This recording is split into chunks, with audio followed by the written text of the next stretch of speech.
All right. Just decided to go live. Last few days, I've been feeling a little under the weather, I think with the season change or whatever. So I haven't been doing a lot of live streams lately. But I got some yerba mate here to warm me up. And thought I would jump back on to share some stuff with you guys. So let me just make sure I'm live here. And as always, if you guys have any questions or comments or whatever, just let me know.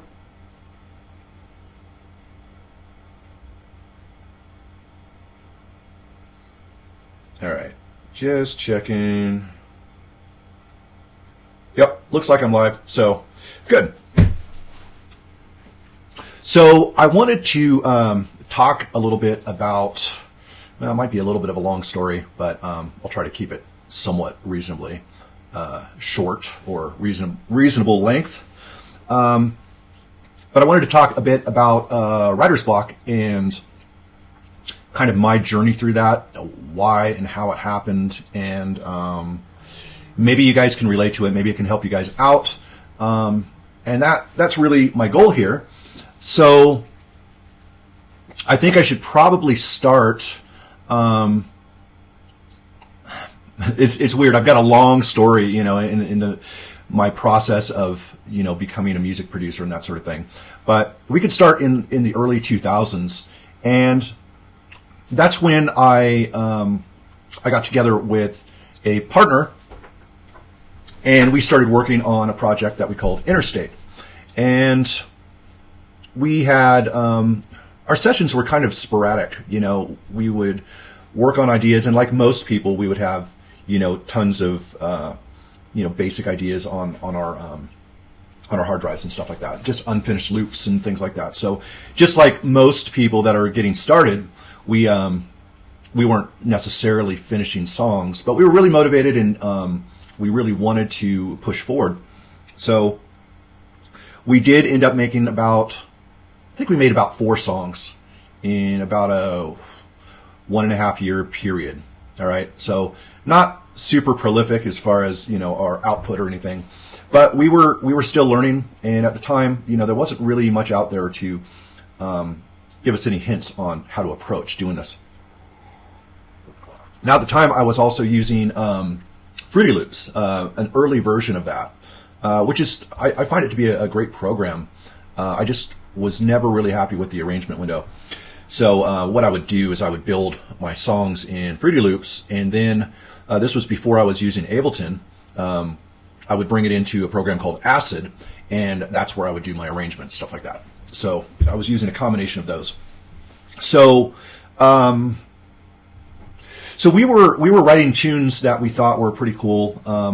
I think we were really heavily influenced at the time by the DJ sets that we'd seen from John Digweed and other progressive artists and stuff like that. But I think going and seeing him play for 8 hours or something like that was a real inspiration for us, and it really changed us from, being into our Paul Oakenfolds and Paul Van Dyke and, a little bit more of the commercial sounding to a more underground sound. I know you guys are probably already asking, how does this relate to writer's block? So I'll try to get to that. So basically, we wrote, like, one of our songs took about 1.5 years to finish, while another one of our songs we finished in about a week. Both songs got popular, so it kind of goes against what I tell people, about trying to finish songs quickly, and I still believe that. The thing that happened is that the song that took 1.5 years went through many different evolutions. So it was almost stripped down and turned into something new, and stripped down again and turned something new. And we were pulling in new influences each time. So it kind of ended up being an interesting juxtaposition of our past influences and our current at the time influences. And also, it gave enough time for some happy accidents to happen that made the track pretty unique. However, I do believe that you can create these happy accidents pretty quickly, but we were a little wet behind the ears, and, even though I'd been involved in music for a while, I was coming from the background of being in bands and stuff like that, playing guitar, and just kind of learning how electronic music worked. So we tried to get these songs out to several DJs that we liked, and we weren't really catching that much traction because we didn't really know anyone. And to be honest, a lot of people just wouldn't listen to our tracks. We'd go to shows and give the DJs CDs, and they weren't listening to them.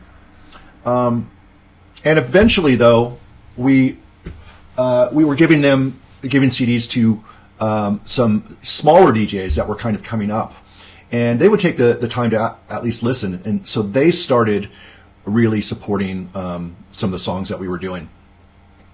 And what would happen is they would play with bigger DJs, and the bigger DJs would say, "Hey, what's that?" And they would say, "Well, apparently you probably have 6 of these CDs at home that you haven't listened to," which is true because we would keep on handing CDs to the DJs that we wanted to listen. But finally, it started getting some listen. We went to the Winter Music Conference. This was probably like 2002 or something like that, 2003. And we only had like 10 CDs that were handwritten. I know a lot of people would print out professional CDs, like 1,000 of them, and give them all out trying to promote themselves. We only burned 10 and had our personal handwriting on them. And we were very kind of strategic about who we handed them to. And we gave it one of the CDs to a representative of Allen and Heath, who still a really great guy. And we didn't hear anything back from that for a little while, but some of the people that we did hand the CDs to did get back to us after we got back from Winter Music Conference, and said, "Oh, these tracks are really great. These are some of my favorite tracks that I've gotten," and we were really, really humbled and excited about that.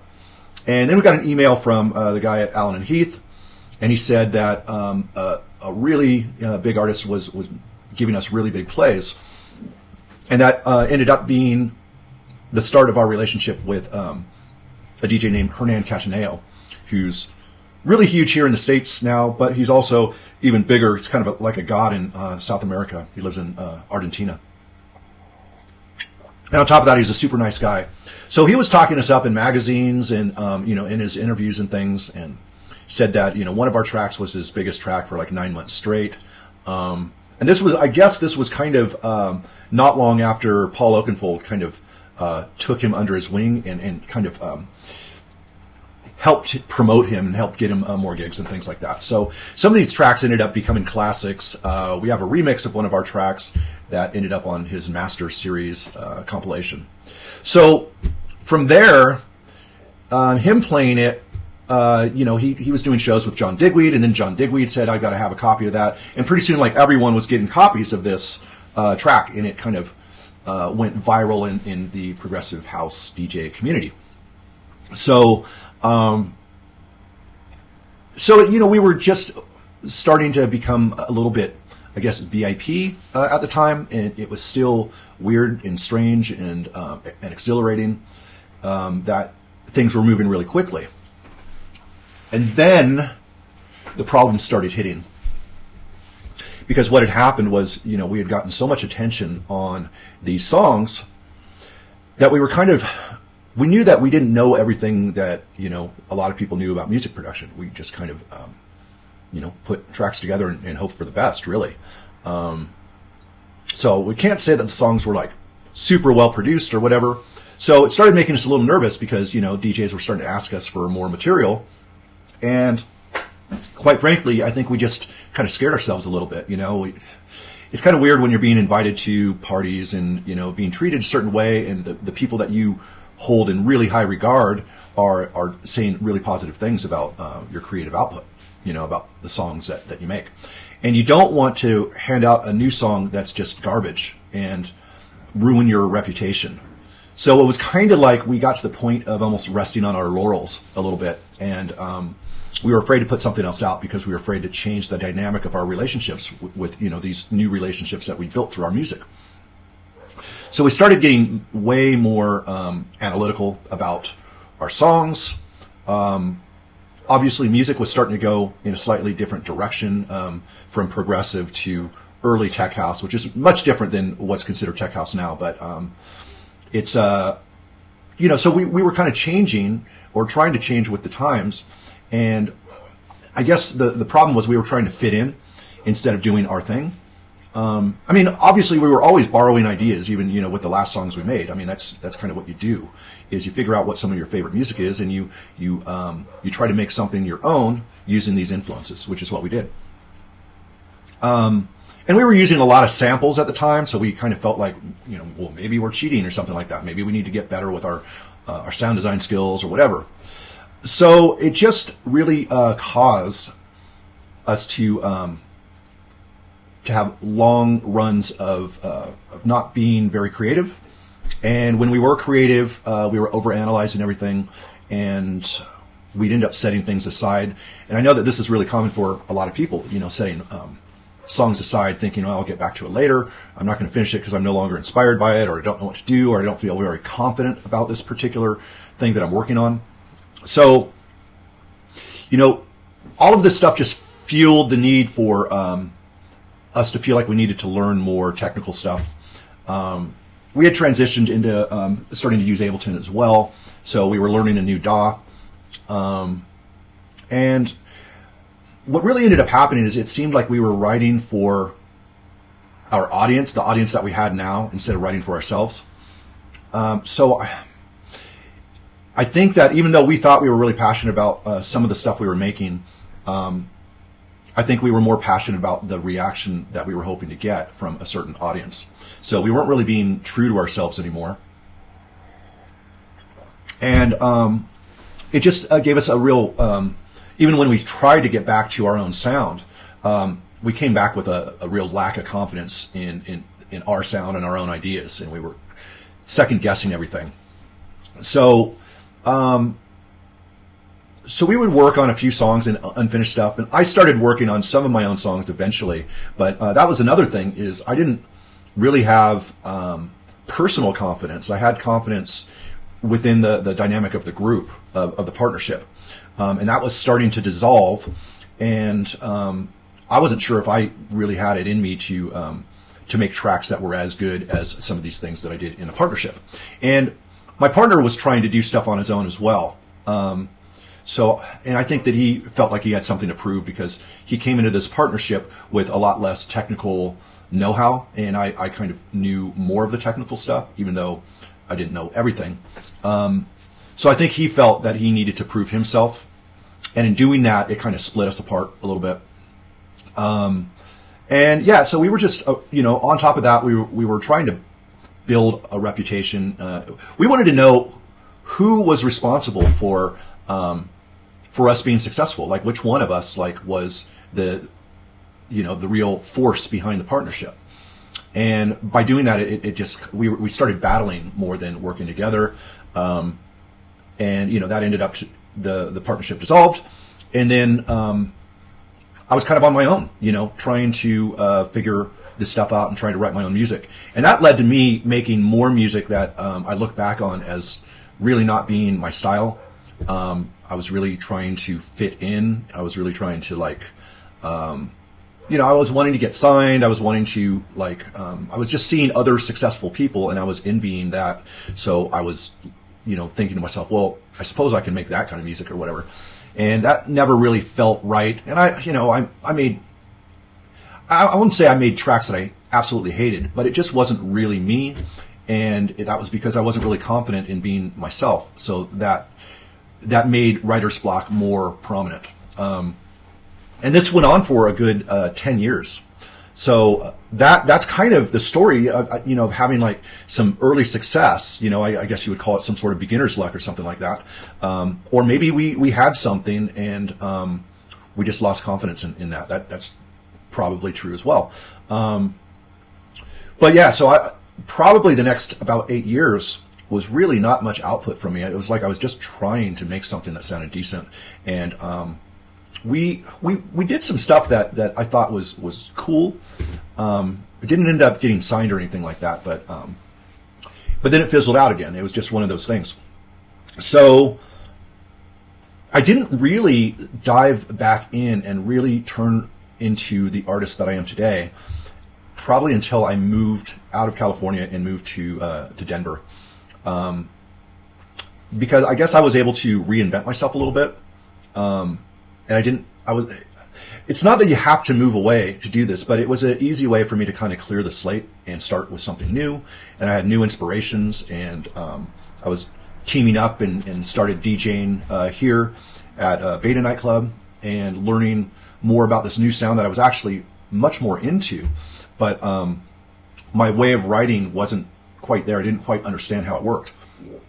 So it started with me knowing the technical aspect, the technical aspect of things, but not really knowing the sound. So it was really good to partner with some people that I could trust to give proper feedback. And that was kind of the first step of me trying to get back into this, but it was still kind of sporadic, you know what I mean? And at some point I decided, I think it was November. Yeah, it was it was November 3rd or something like that. I think I remember the date, several years back, that I decided that I was going to devote the whole year to writing music and figuring out who I was as an artist, and figuring out a process that I could repeat and use. I didn't really think of it that way at the time. The main goal was that I would sit down for an hour every day. And I think I made it about 30, 35 days straight before missing a day. I think over the following year, I might have missed about 30 days. But overall, I was writing music every day, and I was not only writing music every day, but I was taking one song at a time to completion, regardless of whether I liked the track or not by the time I was finishing. I wouldn't start anything new. If I got a new idea that just came to me, I would kind of just make a little skeleton of the idea, really quickly, save it, and then get back to the song I was working on. That way I wouldn't lose ideas that came to me, but I wasn't starting something completely new. I was just getting the idea out there so that I can come back to it after I finished the song that I was working on.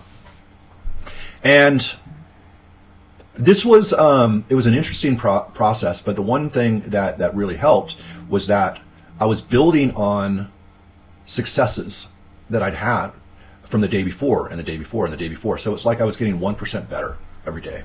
And you don't really notice as you're doing that, but you're retraining your brain that, for one, I create every day. That's just something that I do, It's not something that you have to force yourself to do. I mean, in the first few weeks, you kind of got to force yourself to do it. And then it becomes where the brain just is like, are we doing this? Let's go for it. And it becomes a lot easier. So that part was really important, is just consistency. But, I'll just kind of get through. So in that year, a 13-month period, I ended up finishing 52 songs. And some of them were remixes and bootlegs that I couldn't release. But I would, play them out and share them with friends and stuff like that. But most of the tracks were originals, and all of those tracks at this point have been signed. So I think most of them were signed in the first year and a half, 2 years. And I was continuing to write songs after that. Honestly, a little bit on a slower pace because I really went hard with this one year. But I was still finishing quite a few songs. So let's see where I was at.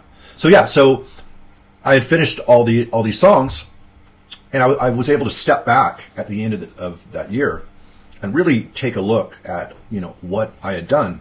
And I was thinking about it, and I wanted to share this process, share how I approached this, how I went from maybe making 3 or 4 songs that were okay to really getting to higher quality music and making the songs much more quickly. And it took me about a year to really break down the full process, because the thing is, I didn't want to share it in a way where I was showing people how to make my style of music. I wanted to share the process in a way where, now obviously it's a process for making electronic music, or at least it works best for that. But I wanted to create a process that anyone that's making electronic music could use this process to better their own unique style, right? And it ended up being really successful. It ended up helping people in all kinds of genres of music, so it kind of proved itself.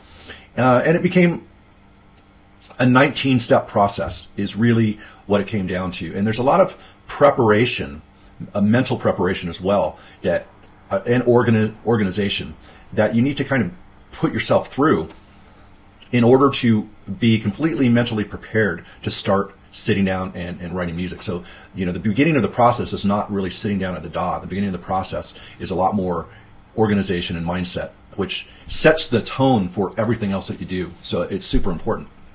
So since I created this, I've launched it, and it's a course that I call the Create an EP in 30 Days Master Course. I've had hundreds of students have loads of success. I've got amazing testimonials, and it just works. It works for anyone that dedicates themselves. So what I wanted to share with you guys is that I am launching this once again January 2nd, and there's a link below somewhere, I think over here. There's a link that will sign you up to learn all about what this course is about. But at the same time, there's kind of a free course within this, by email, where I share loads of mindset tips and techniques and tools for free, whether you decide to jump on board on this January 2nd launch. I can only take on 100 students because it's very, very personalized. In other words, every single lesson has a detailed video, a second video that I call Avoiding Pitfalls, that just makes absolute sure that you know exactly what you need to do for that lesson. Then you have your workbook. You have homework in that workbook. And the homework is something that you deliver directly to me, not to an assistant, not anything. Every single piece of homework that you send, I personally sit down with it, listen to it, or see what you've done, and then give you personal feedback by email.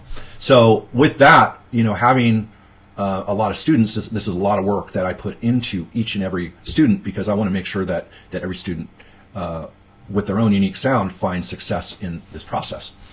So if that's something that sounds interesting to you, or if you have any questions or what have you, feel free to comment below. Also, feel free to tag someone below if you know other producers that you think might be inspired to really take their music to the next level in 2019. My goal for you is that we get started in January and you've got 2 to 3 songs ready as an EP by February. That is my goal for you, and it is absolutely possible. That doesn't mean that you have to go at the pace of the course. You can take the course at your own pace. But what I recommend to all my students is that even if you're only putting in 20 minutes a day, try as hard as you can to have a daily process. That way what you learned the day before sticks with you the next day. So that was kind of my whole process of getting through my writer's block. And it really came to having to dedicate myself and sitting down to make music when it didn't feel right, and sitting down to make music when I wasn't necessarily inspired, and knowing that the inspiration comes from sitting down and actually putting in the work instead of waiting for the inspiration to come to you. And that's what so many people do. They get inspired to make an idea, they get an 8-bar loop, and they're no longer inspired, and then they throw it off and wait for another inspiration. And that just builds the habit of not finishing songs instead of finishing tunes. So I hope that just this little talk here inspires you, and also makes you feel like you're not alone in this process. I've been where you're at, and I know exactly how difficult this process can be, especially when you feel creatively stuck. And the only way to get unstuck is to really sit down, even when your brain's telling you that there's something not right about sitting down and making music, because that's probably what's going to happen. Your brain is trying to reserve as much energy as possible for the things it does regularly. So until you're making music regularly, your brain's not really going to help you so much. So you're going to probably have less energy for making music in the beginning, but that's going to start opening up as you move forward, and you'll definitely see that sort of thing happen.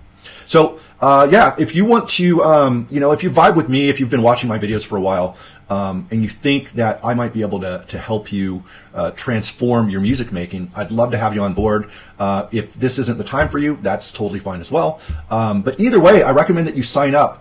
Either way, for one, you'll learn more about this course. So if in the future you want to take it, that's great. But on top of that, you're going to get a lot of really valuable techniques, tricks, tools, and mindset stuff that can really help you in the next year, whether you join this course with me or not.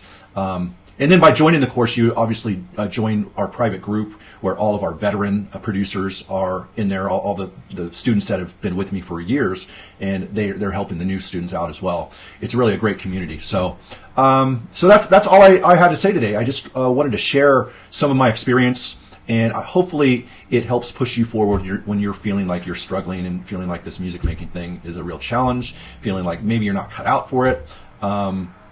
Yeah. You're fine just the way you are. You just need to sit down and do it. Don't let anyone tell you you need to know more. It might be possible that you do need to know more, but with what you got right now, you can sit down and create something, and that's what you should be doing. And as you do that, you develop your own unique style, and then from there, it makes a lot of sense to maybe find a mentor that can help you bring your style further, and better the quality of that. All right, guys. With that, hope you have a fantastic day, and I'll speak with you guys real soon.